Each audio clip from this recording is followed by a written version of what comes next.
এবার লিটার প্রতি ৬ টাকা কমলো পেট্রোল ও অকটেনের দাম, আর ডিজেলের দাম কমেছে ১ টাকা ২৫ পয়সা। রাত ১২টা থেকে এই দাম কার্যকর হবে।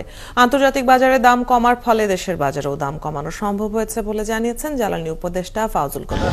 আমরা ডিজেলের দাম ১০৬ টাকা ৭৫ পয়সা থেকে ১০৫ টাকা ৫০ পয়সা, মানে ১ টাকা ২৫ পয়সা পার লিটারে কমাচ্ছে। অকটেনের দাম ১৩১ টাকা থেকে ১২৫ টাকা, মানে ৬ টাকা কমাচ্ছে। পেট্রোলের দাম ১২৭ টাকা থেকে ১২১ টাকা, সেটাও ৬ টাকা কমাচ্ছে।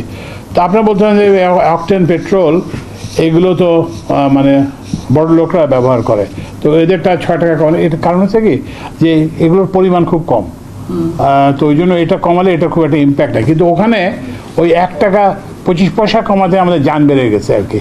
তো আমরা আরও চেষ্টা করি। গেল মার্চ থেকে দেশে প্রতি মাসে স্বয়ংক্রিয় দাম নির্ধারণ পদ্ধতিতে জ্বালানি তেলের দাম নির্ধারিত হচ্ছে। তবে এবারই প্রথম এক লাফে ৬ টাকা কমলো পেট্রোল ও অকটেনের দাম, যা কার্যকর হবে রাত ১২টায়। অন্তর্বর্তীকালীন সরকার শুরুতেই দাম কমানোতে খুশি গ্রাহকরা। এটা আমাদের জন্য ভালো সংবাদ যে ৬ টাকা কমতেছে অনেকদিন পরে।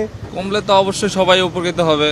এখন যদি আর একটু কমে তাহলে আর একটু ভালো হয়, কারণ বাইক আছে, গাড়ি আছে, ওই হিসাবে চলাফেরা করতে একটু সুবিধা হবে। এখন বাড়ে তো অনেক, কিন্তু কমার সময় ৬ টাকা কমছে, এটা আস্তে আস্তে আরো কমবে। নতুন দাম নির্ধারণে বিশ্ববাজার পরিস্থিতি যেমনি বিবেচনা করা হয়েছে, একই সাথে বিপিসির মুনাফাও কমানো হয়েছে।